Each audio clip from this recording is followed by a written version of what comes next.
I never thought I'd be the type of person to orchestrate someone's professional downfall. But after what happened at Brightline Media, I learned that sometimes the quiet ones are the most dangerous.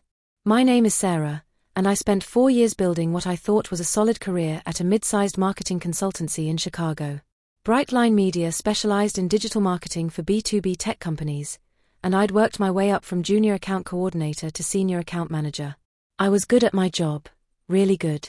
My client retention rate was 98%, I consistently exceeded revenue targets, and I had a reputation for turning around difficult accounts. The company had about 60 employees, and the culture was, well, let's just say it was very much an old boys club. The partners were all men in their 50s and 60s who'd started the company in the 90s. They played golf together, went to the same country club, and their wives were all friends. You get the picture.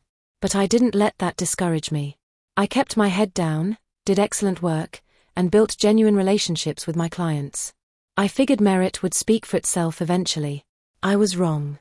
Everything started falling apart in March when our VP of Client Services, Janet, announced she was leaving to start her own agency. Janet had been my mentor and advocate for the past 2 years. She was the only woman in senior leadership, and she'd been instrumental in getting me promoted to senior account manager.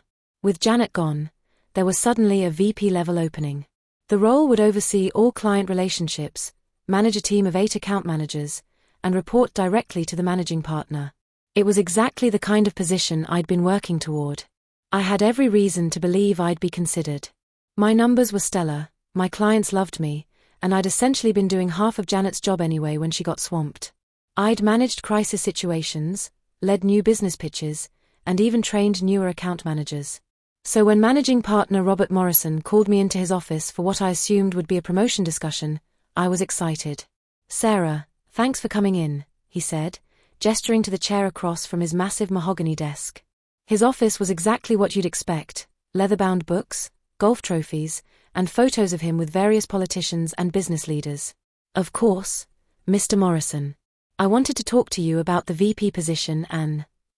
He held up a hand. "Actually, that's what I wanted to discuss. We've decided to go with an external candidate. Someone with more leadership experience." My heart sank, but I tried to stay professional. "I see. Can you tell me what I might need to work on to be considered for similar roles in the future?" "Well, Sarah, the thing is..." He leaned back in his chair, fingers steepled. "This is a big responsibility. Managing a team, interfacing with C-level executives, making strategic decisions. We need someone who can really command respect in the room." I felt my cheeks getting hot. "Mr. Morrison, I've been managing client relationships with C-level executives for 3 years.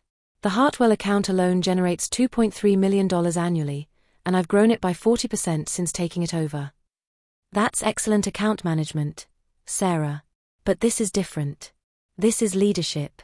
We need someone who can really take charge." The way he said it, the condescending tone, the implication that I somehow lacked the gravitas for leadership, made my blood boil. But I kept my voice steady. "I understand your concerns, but I believe my track record speaks for itself. I've led cross-functional teams, managed crisis communications, and my client satisfaction scores are consistently the highest in the department." Morrison sighed like I was being unreasonable. "Sarah, I appreciate your enthusiasm, but the decision's been made. We're bringing in Marcus Fletcher. He's got 15 years of experience in marketing leadership." Marcus Fletcher. I'd never heard the name before, but something about the way Morrison said it made me suspicious. "When does he start?" I asked. "Next Monday. I'll need you to help get him up to speed on your accounts. Show him the ropes, introduce him to your clients. Think of it as a learning opportunity." A learning opportunity. Right. Marcus Fletcher turned out to be exactly what I'd feared: a 32-year-old pretty boy with an MBA, a firm handshake, and absolutely no idea what he was doing. He had leadership experience all right. He'd been a middle manager at his father's friend's company, where he'd overseen a team of graphic designers for 2 years before that company went under. But here's the kicker: Marcus's father played golf with Robert Morrison. They'd been friends since college. I found this out on Marcus's first day, when I overheard Morrison telling another partner about how Bill Fletcher's boy was going to bring some fresh energy to the client services team. The nepotism was so blatant it was almost funny. Almost. Marcus was, well, he was everything I wasn't. Tall, confident, loud. He had that particular brand of male confidence that gets mistaken for competence. He'd walk into meetings, dominate the conversation with buzzwords and half-baked ideas, and somehow everyone would nod along like he was a genius. But I could see right through him. In our first one-on-one meeting, he asked me to walk him through the client ecosystem and identify key value drivers. When I started explaining the specific challenges facing our fintech clients regarding new compliance regulations, his eyes glazed over. When I mentioned the upcoming renewal cycle for our 3 biggest accounts, he nodded and said, "Great, great. Can you send me a deck on that?" A deck. He wanted me to create a presentation explaining the business I'd been managing for 3 years. Over the next few weeks, I watched Marcus stumble through client calls, botch presentations, and generally reveal himself to be utterly out of his depth. But somehow, he was bulletproof. When the Hartwell account expressed concerns about some strategic recommendations Marcus had made, Morrison blamed it on transition issues. When Marcus completely misunderstood the scope of a new business pitch and overpromised deliverables, Morrison said it showed ambition. Meanwhile, I was doing all the actual work.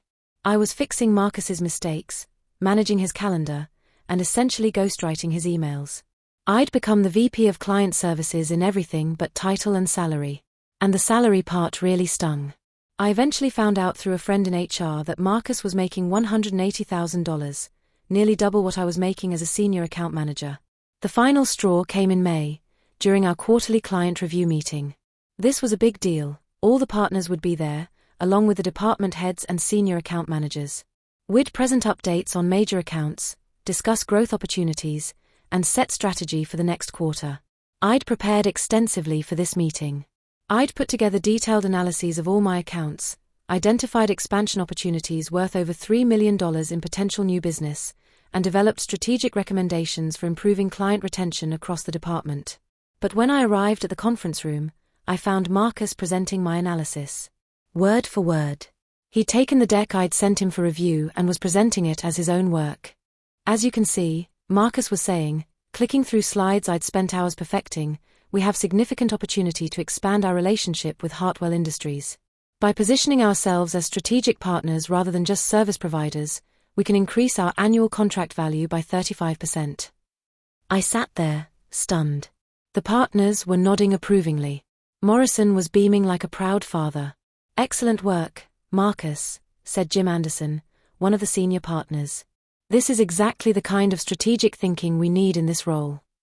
I couldn't take it anymore. I raised my hand.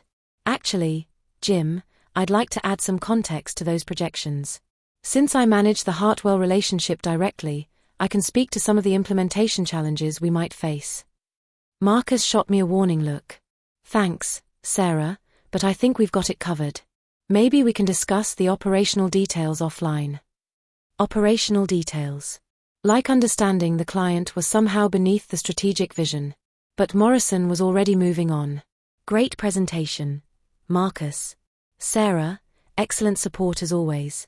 This is exactly why this partnership works so well." Partnership. I was being relegated to supporting player in my own work. After the meeting, I was packing up my notes when Marcus approached me. "Sarah, can we chat for a minute?" I followed him to his office, the office that should have been mine.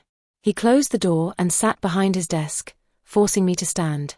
"I think we need to clarify some boundaries," he said, his voice taking on a patronizing tone. "I appreciate your enthusiasm, but when I'm presenting to the partners, I need you to stay in your lane. You're an account manager, not a strategic advisor. Stay in my lane." Marcus, that was my analysis. I spent weeks preparing that presentation. And I appreciate your input. But as VP, it's my job to synthesize that information and present it to leadership. That's what leadership means. Leadership means taking credit for other people's work. His expression hardened. "Sarah, I think you're overstepping. You're an excellent account manager, but you need to understand your role in the hierarchy. I'm trying to help you here, but if you keep pushing boundaries, I might have to have a conversation with Morrison about your attitude."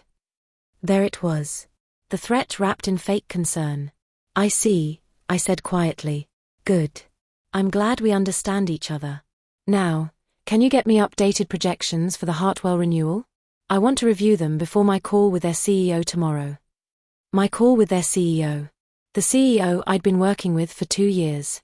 The CEO who'd specifically requested to work with me because he trusted my judgment. Of course, I said. I'll get right on that. But as I walked back to my desk, something had changed. I wasn't angry anymore. I was cold. Calculating. Marcus had just made a very big mistake. He'd underestimated me. That night, I went home to my apartment and opened a bottle of wine. I sat on my couch, staring at the city lights, and started thinking. Really thinking. Marcus had power because Morrison had given it to him. But what was power, really? In our business, power was client relationships, revenue, trust. And I had something Marcus didn't. I had actual relationships with our clients. Over the next few days, I started paying closer attention to the dynamics at work. I noticed things I'd been too busy to see before. How Marcus would swoop in at the last minute to take credit for wins. How he'd distance himself from problems and blame them on execution issues from the team. How he'd make promises to clients that he couldn't keep, then leave me to clean up the mess. But I also noticed something else. The clients weren't buying it. During a call with Jennifer Walsh, the CMO at Hartwell Industries, she mentioned how much she appreciated working with me. You really understand our business, she said. Not like some account managers who just push generic solutions. I appreciate that, Jennifer. I really believe in partnership over vendor relationships. Exactly. And honestly, Sarah, between you and me, I'm not sure about your new VP. He seems nice enough, but when we talked last week, he suggested we pivot our entire brand strategy. It felt like he didn't really understand our market position. Interesting. I started having similar conversations with other clients. Casually, of course. Just checking in, making sure they felt supported. And what I discovered was that Marcus was alienating clients left and right with his half-baked strategic recommendations and his tendency to oversell capabilities we didn't have. But here's the thing. None of this was getting back to Morrison. Marcus had positioned himself as the strategic visionary, which meant he only interfaced with clients during high-level meetings. The day-to-day relationship management was still my job. So when clients had concerns, they came to me. And I started keeping very detailed notes. I'd always been organized, but now I became obsessive. I started keeping detailed records of every client interaction, every promise Marcus made, every time he took credit for my work. I documented missed deadlines, budget overruns, and client complaints that resulted from his decisions. But more importantly, I started documenting the client relationships themselves. Email threads where clients specifically asked to work with me. Notes from calls where they expressed concerns about Marcus's recommendations. Records of renewals I'd negotiated and expansions I'd secured. I also started paying closer attention to the contracts. As senior account manager, I had access to all our client agreements. I noticed something interesting. Many of our contracts included key personnel clauses. These were provisions that allowed clients to request specific team members for their accounts, or even to terminate contracts if key personnel were removed without consent. These clauses existed because in the consulting world, clients often hired agencies specifically to work with certain people. If a client built a relationship with a particular account manager, they wanted assurance that person would remain on their account. And I was the key personnel on most of my accounts. My plan was simple in concept but complex in execution. I was going to systematically demonstrate to our clients that Marcus was incompetent and that I was the real value driver in our relationship. Then I was going to let them draw their own conclusions. I started with the Hartwell account. During our regular quarterly business review, I made sure to highlight the disconnect between Marcus's strategic recommendations and the practical realities of Hartwell's business. Marcus suggested we pivot your brand messaging to focus on innovation leadership, I told Jennifer. But based on our market research, your customers value reliability and consistency over innovation. A pivot like that could actually hurt your positioning. Jennifer frowned. That's not what Marcus told me. He said innovation was the key differentiator in our space. He's not wrong that innovation is important, I said carefully. But for Hartwell specifically, your competitive advantage has always been your reputation for consistent, reliable service. That's what your customers tell us in surveys. Can you send me that survey data? Of course. I sent her the data, along with a detailed analysis of why Marcus's recommendations might not be the best fit for Hartwell's brand position. I didn't criticize Marcus directly, I just presented the facts and let Jennifer draw her own conclusions. A week later, Jennifer called me directly. "Sarah, I've been thinking about our conversation, and I have some concerns about the strategic direction Marcus is pushing. Can we set up a call to discuss alternatives?" "Absolutely. I have some ideas that might be a better fit for your market position." This became the pattern. Marcus would make grand strategic pronouncements in high-level meetings, then I'd quietly work with clients to course-correct and find solutions that actually worked for their businesses. To the clients, I was the problem solver. Marcus was the guy who created problems. I did this systematically across all my accounts. With TechFlow Solutions, I helped them avoid an expensive rebrand that Marcus had recommended, saving them $200,000 and improving their market position. With Meridian Financial, I identified compliance issues with a campaign Marcus had approved, potentially saving them from regulatory fines. Each time, I made sure to document not just what I'd done, but how it had protected the client from costly mistakes. 3 months into my campaign, I noticed something interesting. Clients were starting to reach out to me directly, bypassing Marcus entirely. They'd call me for strategic advice, send me emails about new projects, and invite me to meetings without including him. This was exactly what I'd been hoping for, but I knew it was also dangerous. If Morrison noticed that clients were going around Marcus, he might see it as insubordination on my part. So I started being very careful about documentation. Every time a client reached out to me directly, I'd follow up with an email copying Marcus and positioning it as keeping the team aligned. I'd write things like, "Thanks for the call today, Jennifer. I'll work with Marcus to incorporate your feedback into our Q4 strategy." This served 2 purposes. First, it covered me if Morrison ever questioned why clients were contacting me directly. Second, it highlighted to Marcus that clients were bypassing him, which I knew would make him defensive and prone to mistakes. Sure enough, Marcus started asserting himself more aggressively in client meetings. He'd interrupt me when I was explaining technical details, override my recommendations, and generally try to establish dominance. But this just made him look more incompetent to clients who could see that I was the one who actually understood their business. The breaking point came during a new business pitch with a potential client called Quantum Dynamics. It was a big opportunity, a $500,000 annual contract that could grow to over $1 million if we proved ourselves. Marcus had insisted on leading the pitch, despite the fact that I developed the entire strategy and proposal. During the presentation, he went off script and started making promises about deliverables that we couldn't actually provide with our current resources. "We can absolutely deliver a full rebrand, new website, and integrated marketing campaign within 6 weeks, he told the Quantum Dynamics team. That's the kind of agility that sets us apart from larger agencies. 6 weeks. For a project that would normally take 4 months. I saw the Quantum Dynamics CMO exchange a look with her colleague. They knew it was unrealistic, but they were being polite. After the meeting, I walked them to the elevator. As we waited, the CMO turned to me. "Sarah, can I ask you honestly, is that timeline actually feasible?" I had a choice.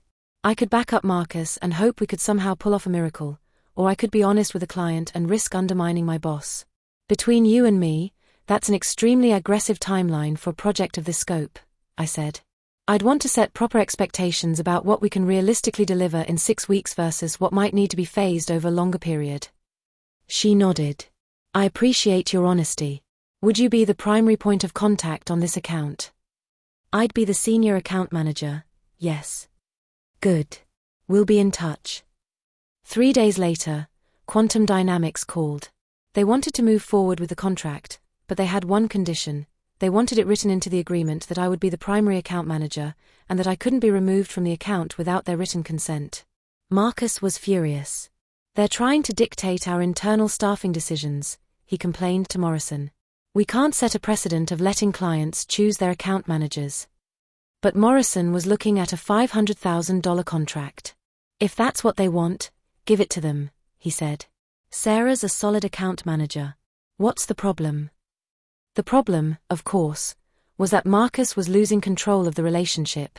But he couldn't say that without admitting he'd been cut out of the loop.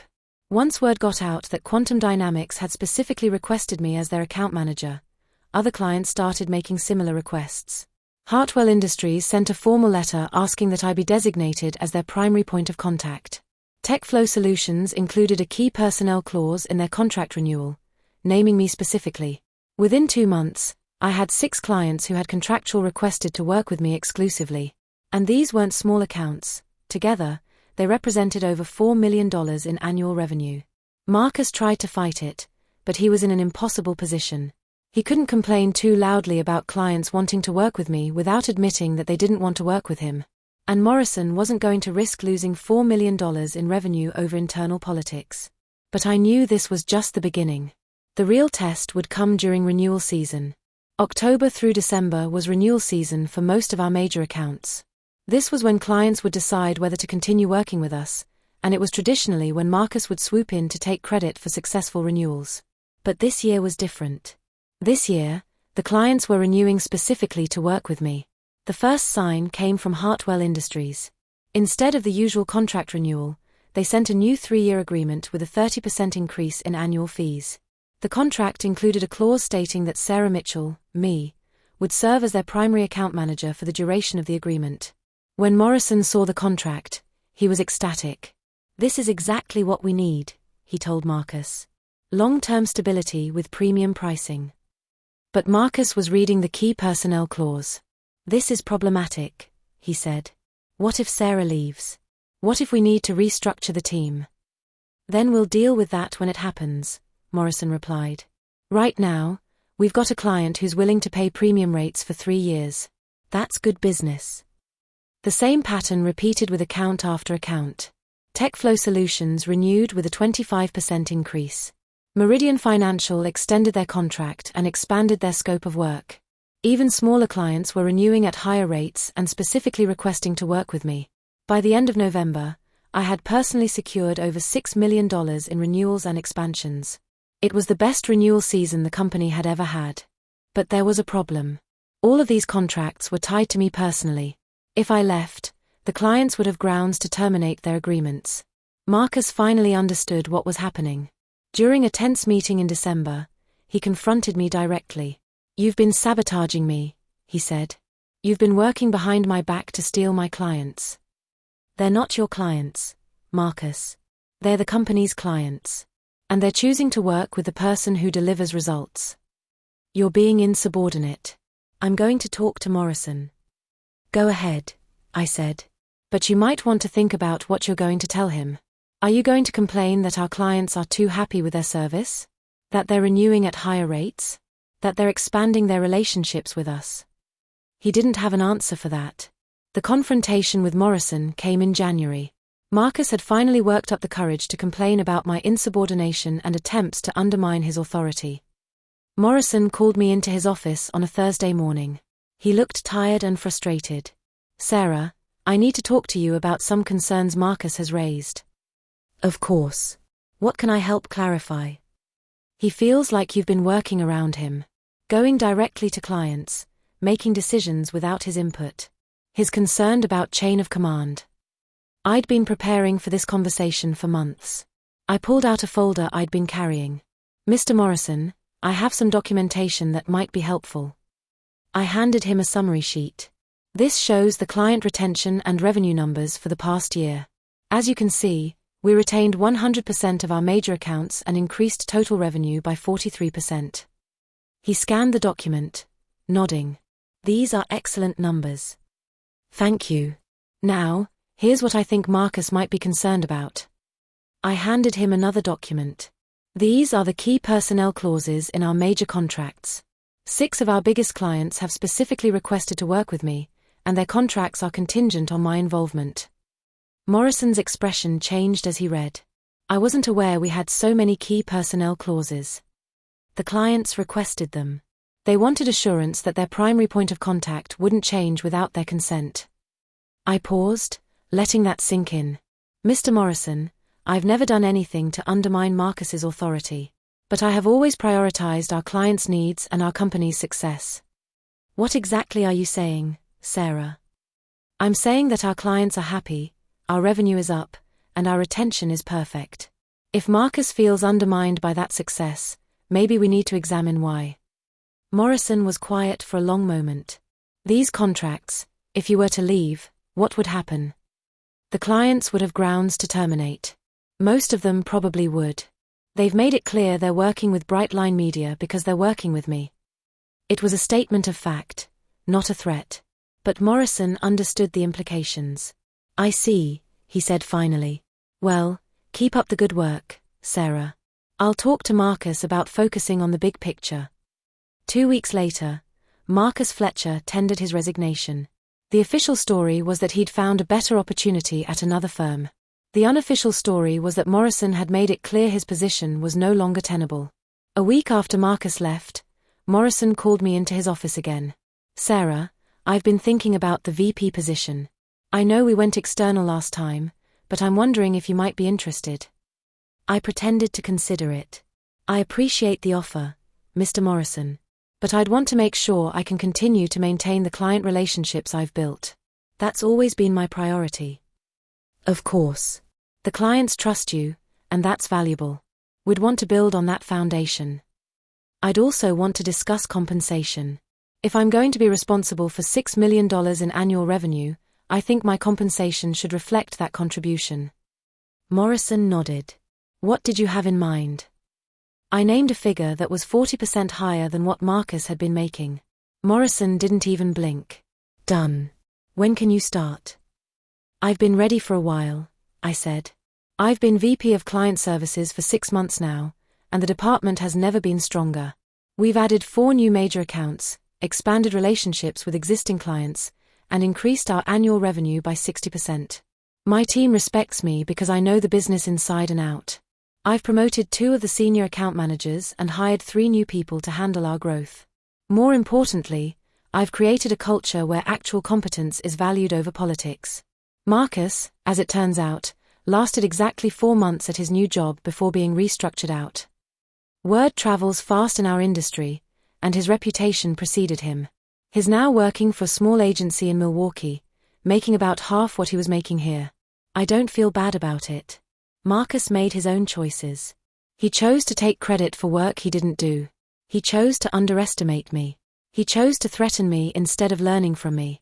He told me to stay in my lane. So I did.